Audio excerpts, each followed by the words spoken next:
2023 was an amazing year for me in the Pokemon TCG scene. Just incredible experiences that I had this year, whether it was playing in Japan or winning my third regional championship to pivoting my content strategy here on YouTube. There was just a lot that had happened in the last year. So I wanted to make a video that went over some of the highlights from 2023 and show you how I spent my $15,000 in prize money and discuss some of the changes to the channel, recap some of the tournaments that I went to, and show you what's to come in 2024. Welcome back to the channel, little flexers. My name is JW Kriwal, aka Flex Daddy, and this is the best place to be to learn about the Pokemon TCG and have some fun along the way. Now, this video is probably geared a little bit more toward the old timers, the hardcore flexers out there. But if you're new to the channel, this is a great time to talk about what 2023 meant for me as a Pokemon TCG content creator.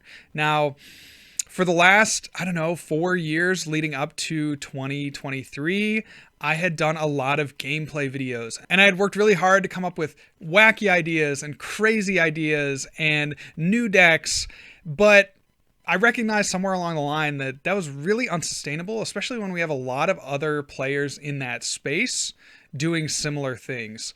You have large content creators, small content creators, all thinking that their path to success comes from making the next new crazy deck. And while that's really fun, that rat race of coming out with a new video every day or every week was kind of draining and not something that I necessarily wanted to invest my time as it relates to Pokemon. I have so much limited time now as a dad and soon to be a father of two that I need to be very specific with how I spend my time in the game, whether it's making these YouTube videos or streaming or the podcast or coaching. There's a lot of different facets to my involvement in the Pokemon trading card game, not to even mention, going to tournaments and competing, which is, I think, what I love to do the most.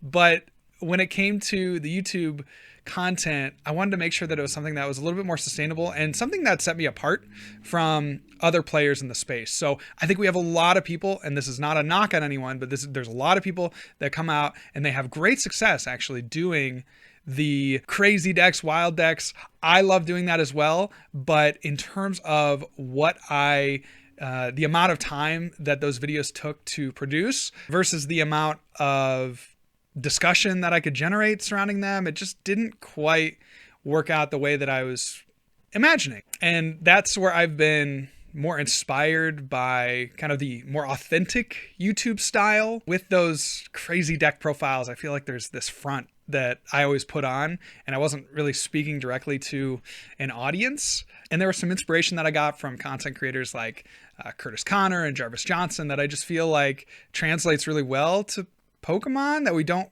really have in the space right now. And that's like an authentic, real person just talking and not trying to sell anything and not trying to say that this is the most busted, broken deck of all time.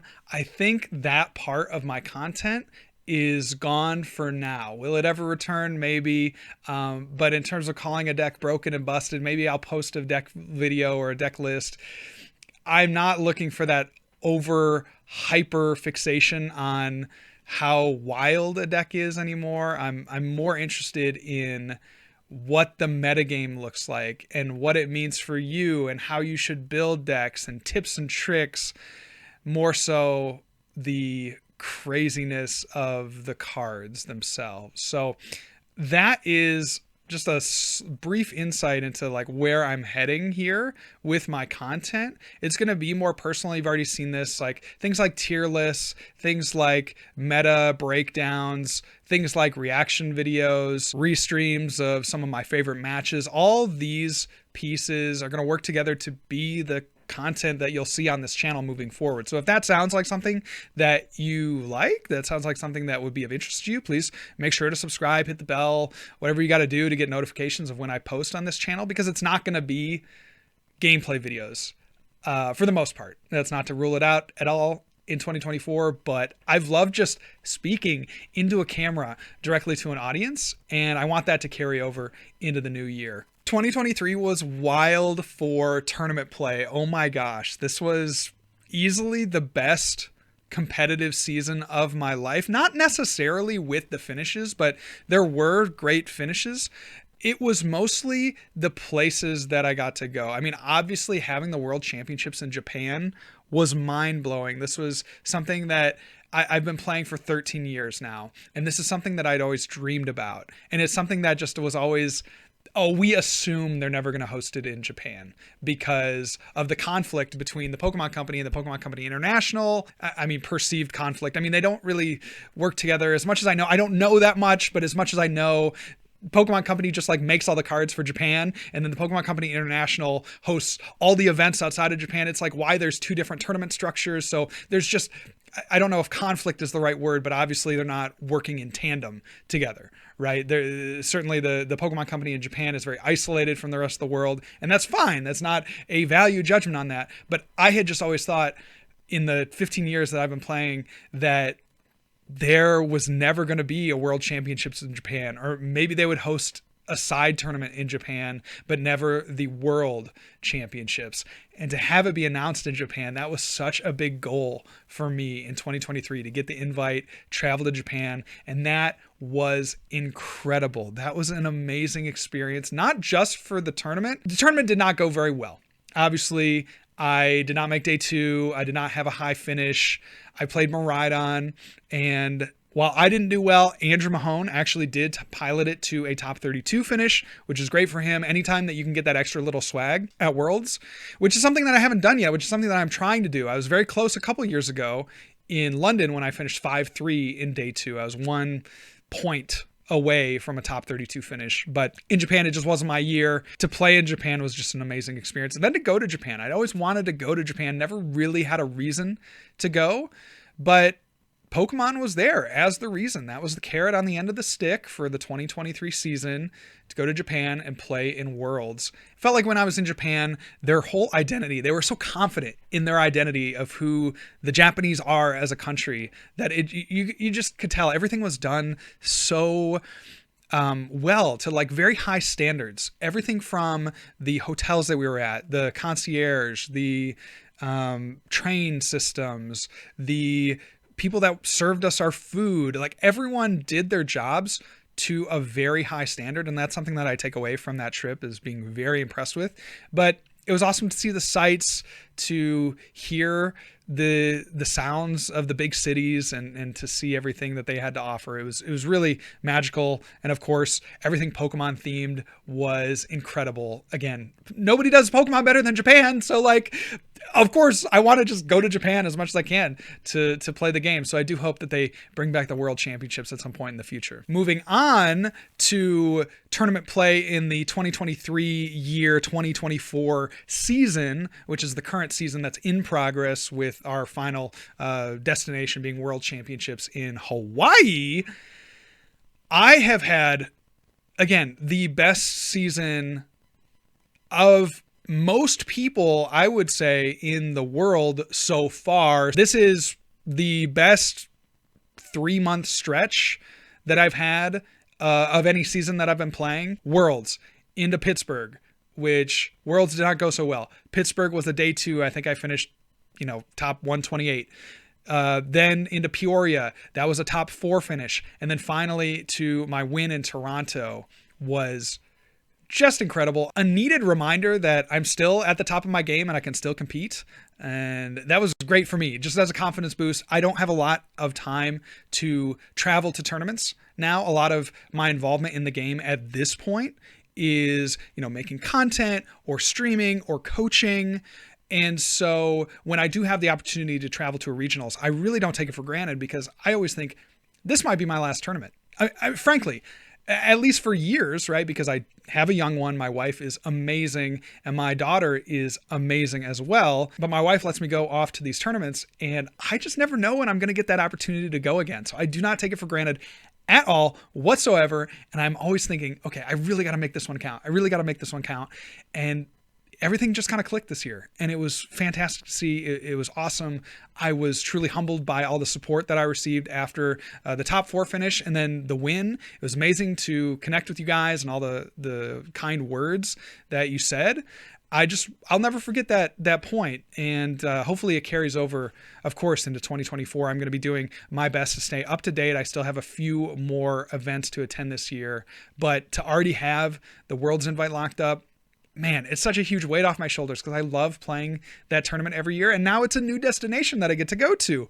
Hawaii, I've never been there before, and I'm really looking forward to it. It's pretty amazing how fast somebody can spend $15,000 in prize money. That's the amount that I got this year from the top 4 in Peoria and the finals win in Toronto. You get $5,000 for a top 4 and $10,000 now this year for a regional win. You may be wondering, JW, how did you spend your money? Well, we bought a house a couple years ago, and it was, I wouldn't say it was a fixer-upper necessarily because all the main levels were fine. I mean, it was one of those houses that the people that had lived here previously were not professional contractors. And so they had done a lot of, fixes that were kind of just hack jobs. So there were a lot of things that we needed to kind of fix up and, certainly needed fresh paint and certainly needed, a lot of different improvements to the house. But one of the main improvements that we had been waiting and pushing off was the attic renovation. Now, the attic was unfinished when we got the house and had a lot of potential, has these really high arching roofs, but it was just a project that we were like, well, we can't really afford to pay a contractor $10,000. Can't really afford to sink $10,000 into materials. It just isn't something that's going to be viable for us for at least a couple years while we save up for that kind of renovation, because my wife and I really try to avoid taking on any unnecessary debt. At this point, I'm living, and very thankful for it, living debt-free, aside from the mortgage that I'm paying on the house. But we really try whenever we're, a car or the home improvements, we're really trying to, save up that money and then pay it in cash as opposed to taking out a loan. And so that was really important to us. So we're like, we can save up a couple more years and then maybe we can do the attic. We'll see where we're at financially. And then this windfall of cash from Pokemon came in after the winnings, and I was ecstatic. We got to, we sat down and we said, hey, how could we best use this money? And of course we gave our offerings to the various charities that we give to and to our church. And then we put some in Harper savings and our savings. And then we had a lump sum left over, and we're like, let's tackle the attic. We had already saved up a little bit before then. Why not put the rest of the money toward the attic renovation and just do it before the second baby comes? And so that's what we did. And it's turned out amazing. We're really excited. Can't wait for the North American International Championships to come back to Columbus, because if they do, some of my friends maybe have a place to stay.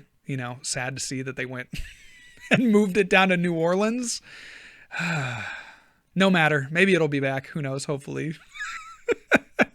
So it really is amazing how fast that money can just fly out when you're paying your contractors, you're paying for your supplies, you're doing this and that, running electrical, getting the drywall guy here, getting the flooring people. Like, it just, boom. It was over in a moment. I know some other players, maybe they get that money and they put it aside to travel to more tournaments, but really not what I did. We immediately invested that stuff into our house, hopefully into a space that we can use for many years to come. So what is next for me? As we come into 2024, I do have a couple more events that I am planning to go to. So there is the Knoxville Regional Championship and the North American International Championship. So why am I not going to the closest regional to me, Indianapolis? That's about 2.5 hours. That tournament is on the weekend that my second child will be born. So probably not a good idea to be out of the state at that time. And then of course the World Championships in Honolulu, Hawaii. I can't wait. If you've ever been to Hawaii, please let me know what I need to do in Hawaii. I'm given about, I think, like 7 days in Hawaii, which includes the tournament. So I need to figure out what to do in the non-tournament time that I'll be in Hawaii. I'm really excited. I think it's going to be a great trip, and can't wait to see what Pokemon looks like in that part of the world. Some of the goals that I have in 2024 are certainly to continue coaching. Coaching has been one of the more fun things that I've been able to do over the last, I'd say I've really put a lot of effort into coaching on Metafy in the last 6 months or so, and it's been paying off, certainly.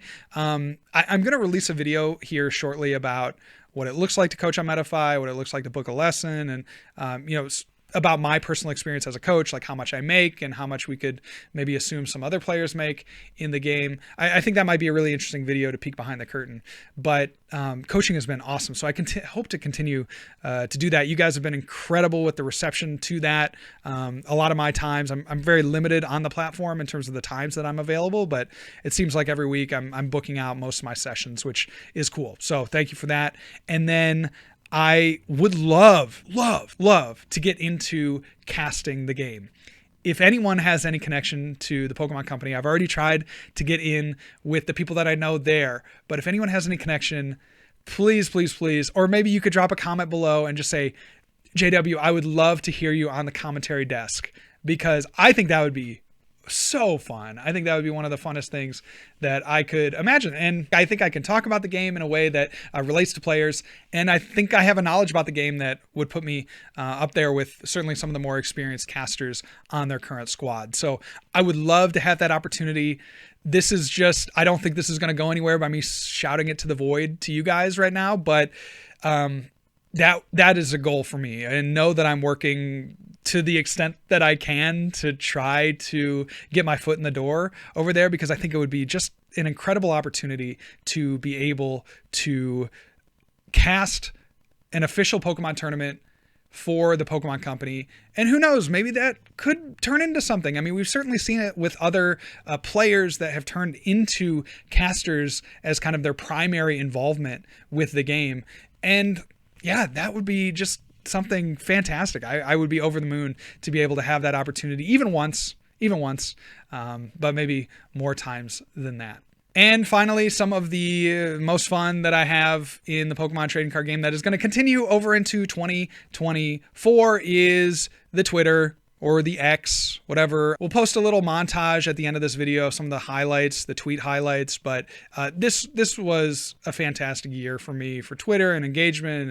And if you don't follow me over there, please make sure check me out at RealJohnWalter. It's the best platform for me overall at this time, because I can just share a thought into the world as soon as I have it, and it can be seen by hundreds or thousands of people at any time. And that's one of the things that I really like, is just being that dynamic creator and coming up with ideas like immediately, and just being able to ship it in response to something that happens, or in response to, some kind of crazy happenstance, or new cards, or old cards that I get to rag on, who knows, whatever it is. I really love the platform. And so if you like what you see on the YouTube and you haven't followed me over there, you might want to consider it. I think that's probably some of the best or worst content that I produce, depending on who you ask. So that's all for me today, guys. A lot of stuff that we covered in the video today, but I hope you enjoyed it. Again, if you did, please leave a like, leave a comment. I would love to hear from you. It's been fantastic to get to meet all of you this year, and I can't wait to continue our momentum into 2024. God bless you guys. If I don't see you soon, I'll see you later. And remember, good luck, and also have fun.